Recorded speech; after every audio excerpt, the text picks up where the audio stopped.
Hello everyone, my name is Julia Woodward. I'm a PhD student from the University of Florida, and today I will talk about our work on examining fits and F-fits law models for children's pointing tasks on touchscreens. As a quick overview, Fitts law is a model that predicts movement time and target acquisition based on target width and amplitude. Amplitude meaning the distance away from the target.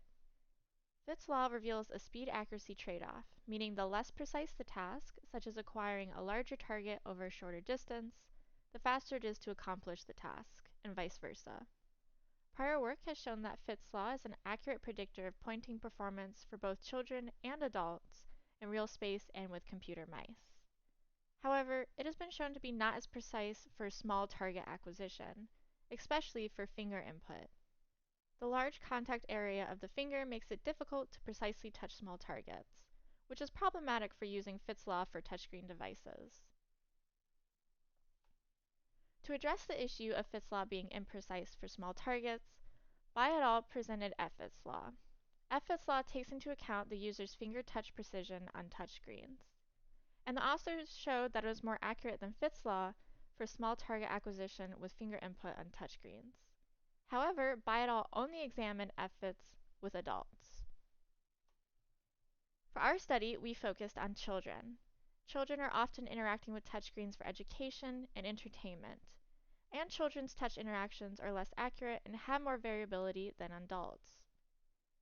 Therefore, it's unclear if F-Fitts would be the better model for children for small target acquisition on touchscreens compared to Fitts law.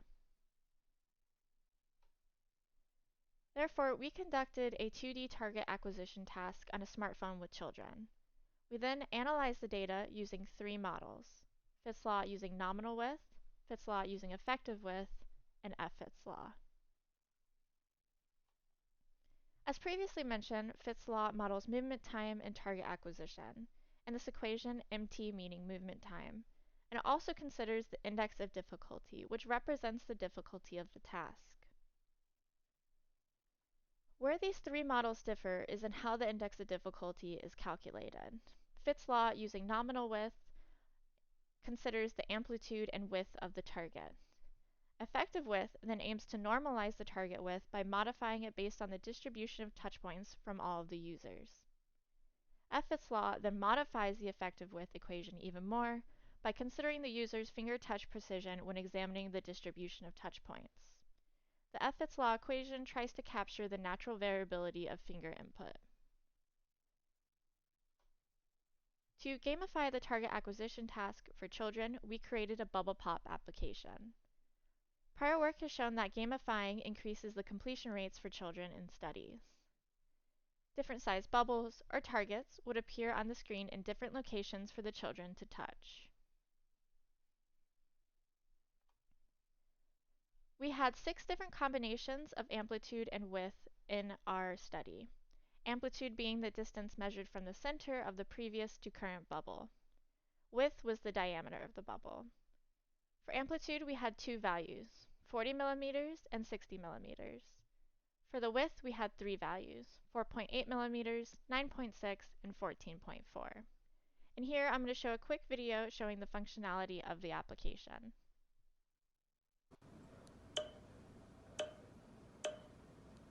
So as the user successfully touches the bubbles, it has a popping sound. If they miss it, it does an error sound. If the user successfully touches the bubble, the score on the right top would increase. And when finished, it says congratulations. For our application, we had 7 different levels.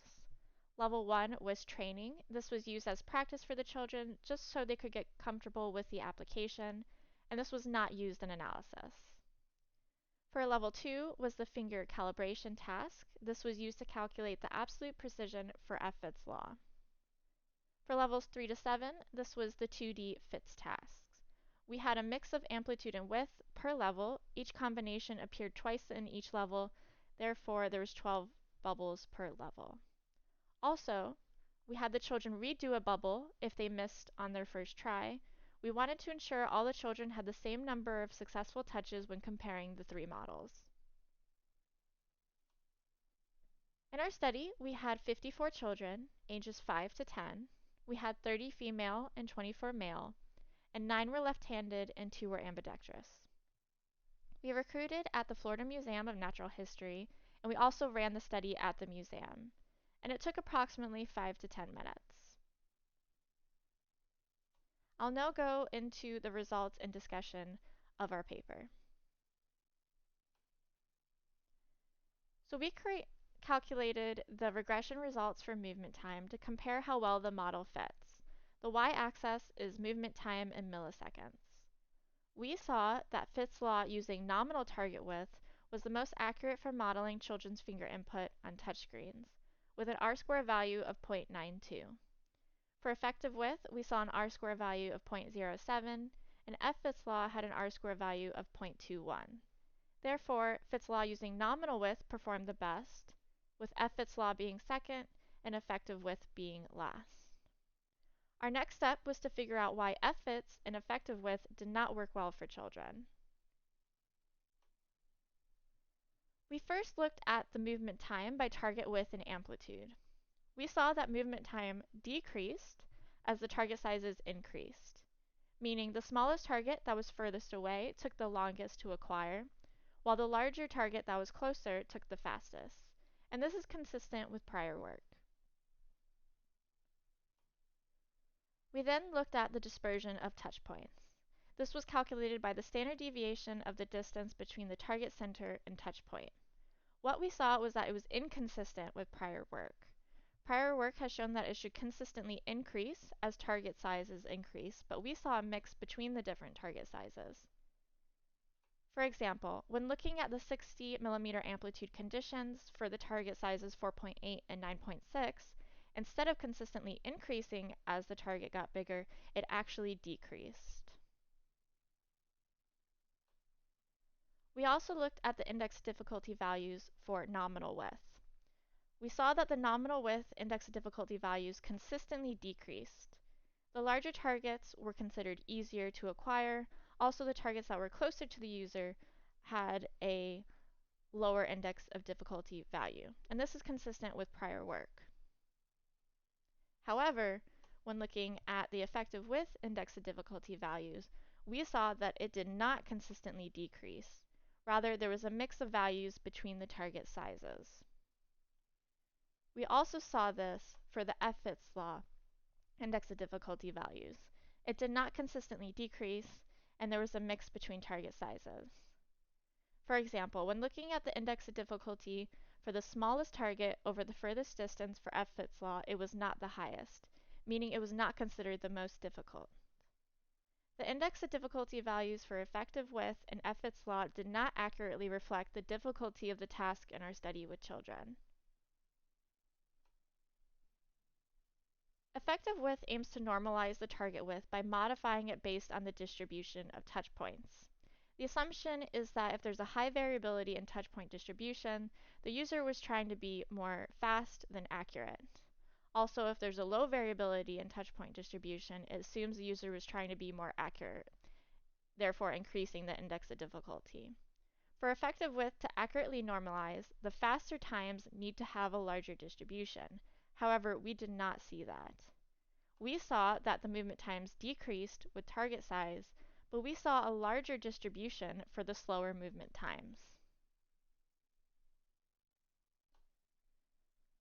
Overall, we saw a high variability in touchpoint distribution between the target sizes, and it did not consistently increase as the target sizes increased. Both effective width and Fitts' law use touchpoint distribution, while nominal width does not. And Fitts' law is modified based on the effective width equation. Considering the absolute touch precision in Fitts, it did actually help in modeling children's finger input on touchscreens, since the regression results were higher for Fitts' law than effective width. To further examine why the distribution had a high variability, we looked at children's touchscreen behaviors. Children have a slower response time, lower accuracy, and higher touch offset than adults. This variability in touchpoint distribution is most likely a product of children's motor development affecting touchscreen behavior. Children ages 5 to 10 are undergoing rapid motor development, and this was the age range in our study. This led to the children having variability in touch point distribution and being inconsistent. For the implications of our work, understanding which model to use allows us to more accurately predict children's finger touch performance on touchscreens. Our work has a wide range of implications, from evaluating new input devices for children, calibrating difficulty for children's mobile games, and assessing children's fine motor control. Fitts law has been used to evaluate fine motor control of children with movement disorders and applied as a diagnostic clinical aid. Therefore, knowing which model to use is crucial. In conclusion, we saw that Fitts law using nominal target widths is the most accurate for children's finger input on touchscreens, while Fitts law using effective width performed the worst. Also, Fitts law has been shown to work well for adults, but not for children. Thank you very much. That's my talk.